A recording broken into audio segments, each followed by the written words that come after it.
100 trade unionists have come to Chicago, some by bus, some by train, and some by plane. And I think that has a message. You can tell them we didn't come here to swap recipes.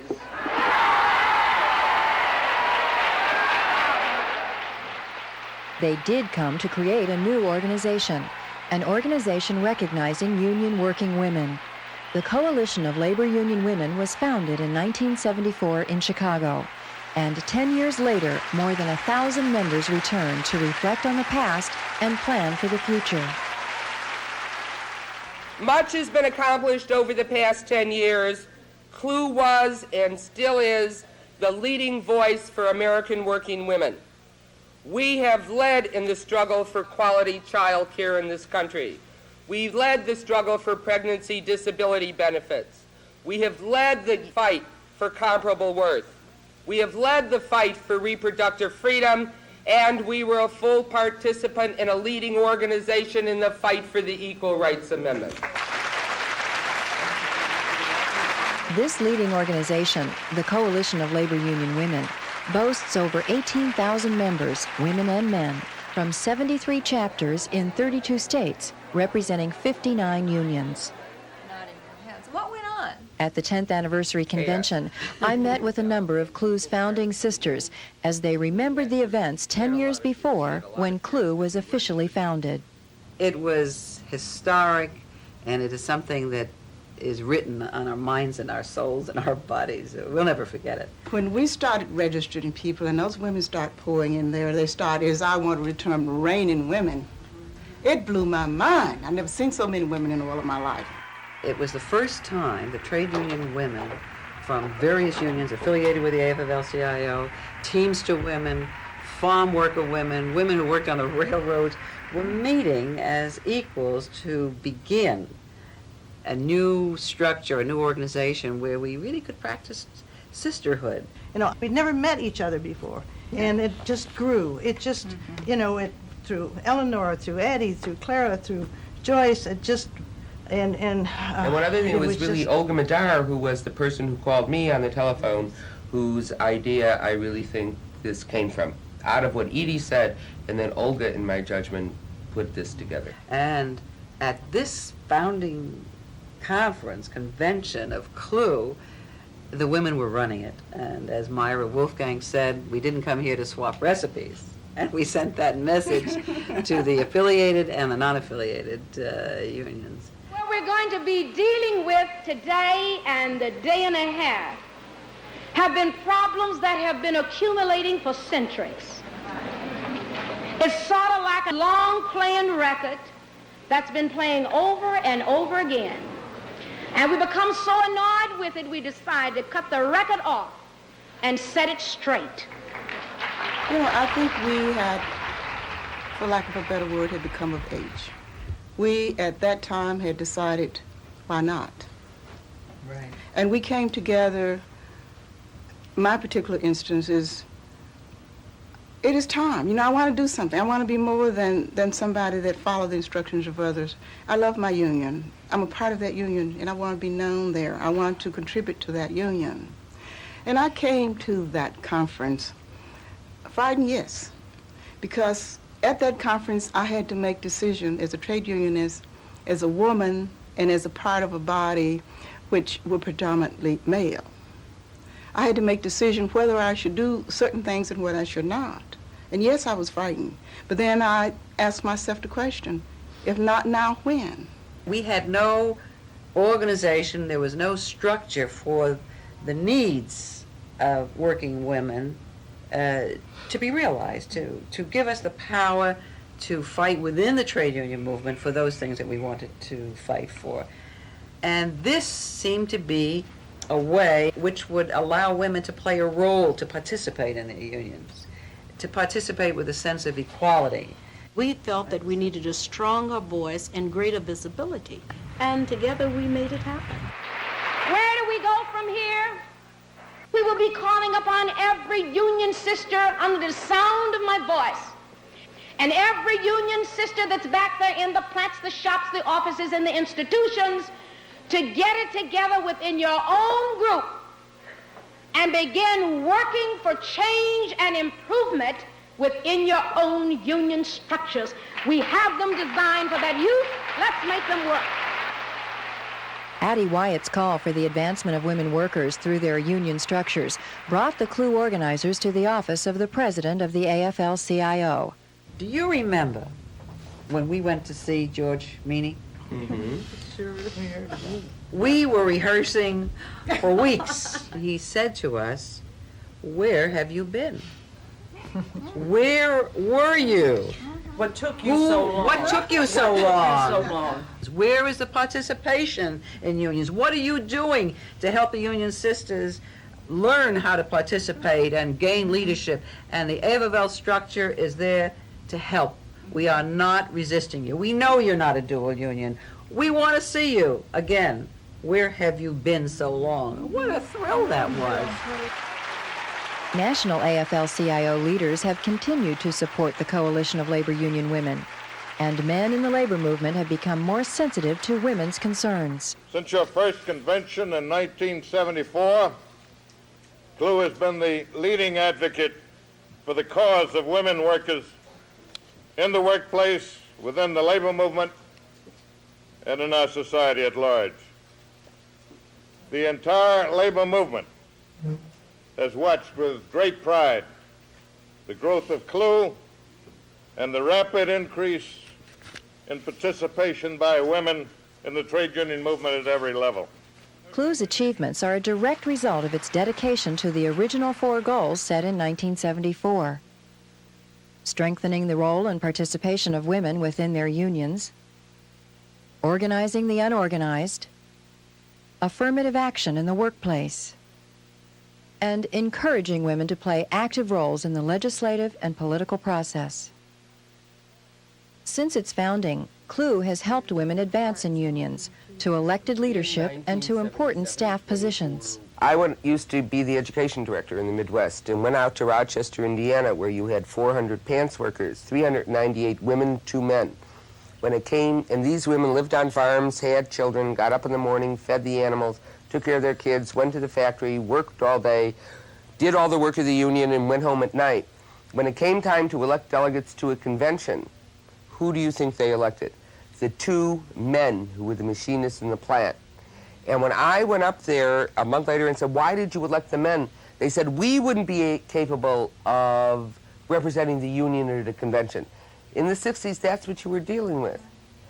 You don't have that kind of thing anymore. As I go around the country, young women will say to me that it's because of their activity in CLUW and participating in CLUW that they now attend their union meetings, that they now run for office in unions. I think that's one of the biggest accomplishments of CLUW over the 10 years, is the kind of training and self-confidence that women in the trade union movement have gotten. I am the first vice president of my union, United Farm Workers.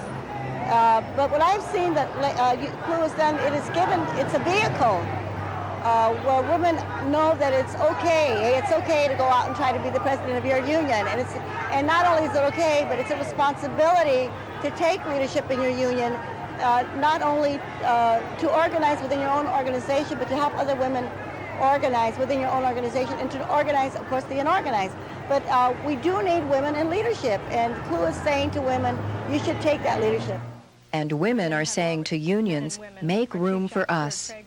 Color Me Union, a program of the CLUW Center for Education and Research, is designed to educate members in public speaking, parliamentary procedure, and contract negotiation. Women have gained positions of authority, responsibility, and power at all levels of union organizations. For political office.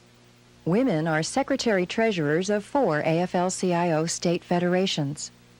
Women are presidents or secretary-treasurers of 113 AFL-CIO Central Labor Councils. 2 women currently serve on the AFL-CIO Executive Council, and 2 women are presidents of their national unions. Linda Pacella, president of the recently chartered Association of Flight Attendants, reminded CLUW convention delegates of the power they have. Like the existence of CLUW, our charter shouts the fact that women trade unionists can think for themselves we stand for ourselves, we speak for ourselves, and we act for ourselves. The need for action on women's issues led CLUW members to seek more authority within the AFL-CIO. One of the goals that we set before us was to get women on the executive council of the AFL-CIO. And some people thought we were crazy, that it wouldn't happen, but it did. Joyce was the first one. We now have Barbara Hutchinson. I hope it does not stop. Through the Executive Council, official AFL-CIO policy has been focused on women's issues. Resolution number 243 notes that women are denied full social and economic opportunity by pervasive and entrenched sex discrimination. The resolution reaffirms the dedication of the AFL-CIO to the elimination of all discrimination against women. To promote and achieve women's rights, the resolution calls for participation of women trade unionists in all activities of their unions and in the activities of the Coalition of Labor Union Women. Women are deeply concerned with finding solutions for the plight of some 30 million unorganized women, the most economically disadvantaged group in our country, and bringing them into the mainstream of organized labor. 80% of the women who work are found in what I call female job ghettos. These are the jobs that have the least status, the lowest amount of pay, the least chance for advancement, and of course are the least unionized. There are today 6.5 million women who are part of the American trade union movement. But there are 42 million women in the workforce altogether. And we, brothers and sisters, need to bring the benefits of a union contract to those 33.5 million women who do not have the protection of a union contract. Women can organize women. CLUW has worked to bring union contracts to the mass of unorganized women workers who earn, on average, 30% less than union women. At CLUW-sponsored conferences on organizing the unorganized, workshops teach specific organizing techniques and how to counter anti-union propaganda. The growth of organized women has been dramatic. Between 1974 and 1976, the trade union movement gained 48,000 new female members. Between 1976 and 1978, that figure jumped to 619,000. And today, there are almost 7 million union-working women. Women who work for the same reasons that men work. They have to. And we cannot afford the luxury of the discriminatory practices that have cut our paychecks over and over again to the tune of thousands of dollars annually. And much of it is because, sisters, we've given so much and settled for so little. As America had to learn about affirmative action in the 1970s, it is having to learn about comparable worth in the 1980s. This form of wage discrimination is the least touched and deepest form of discrimination in America today, wherever women work. They are bunched in a few occupations, with wages often reflecting the sex of the job holder instead of the worth of the job. Since 1950, women have surged into the paid workforce. In 1950, 18.4 million women were in the workforce. That number is up to now 48.1 million. And what is our reward for the work we do? Women are not paid equally for the same jobs men do. As a member of Congress, I get paid exactly the same as my male colleagues in the House of Representatives, and that makes me a very lucky and unusual woman. And I have to tell you that in my entire adult working life, that is the first time I'm able to make that statement. Women are fighting for changes, rallying, holding workshops, challenging employers who sanction wage inequity, and they're winning.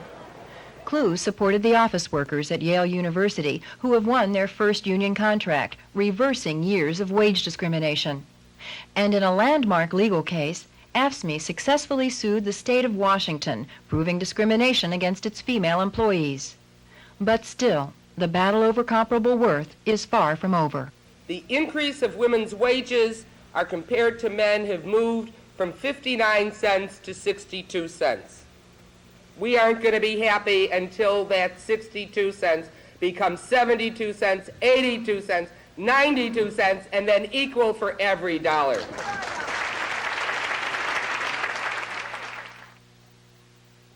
Whenever there's legislation presented to give us adequate child care for our children because we have to work, we get it vetoed over and over again. CLUW has pushed women to play active roles in the political process, to gain state and national legislation with special emphasis on comprehensive child care, maternity and health benefits, and other issues that affect the working family. Can I register anybody? If you're not a registered voter, please become one. Registered to vote? Another program CLUW is supporting, the Women's Vote Project, is dedicated to registering 1.5 million women voters. And union women are showing their strength. The number of union women voters is 10% greater than in the popular electorate. You are a registered voter. Okay, I'll tell you where the political beef is, the political muscle. It's in this room. That's where it is. In political action workshops, CLUW encourages women to exercise political strength through political participation. That any candidate who expects support from labor union women, the Coalition of Labor Union Women, have got to understand that they cannot either denigrate us or consider us not important or try to segregate us from the rest of the people in the labor movement. The first decade was rough, tough, and we not only survived, because that would be a negative, but we made tremendous progress. The programs that CLUW put down 10 years ago, they were really a decade ahead of themselves. And women in labor have a tremendous amount of leadership to give to the country. I'm really amazed. I thought I knew everything about unions, and I come to this convention, I'm like seeing so many of the locals, so many of the unions, so many of the women, and I'm really impressed with the quality of our leadership, impressed with the quality of the rank and file people. I really think it's an inspiration. During the past 10 years, CLUW has provided a structure and system of support that has enabled women to grow within the American labor movement. And in my opinion, if CLUW were to disappear today, just disappear by something, the sisterhood, the networking, the love will never die.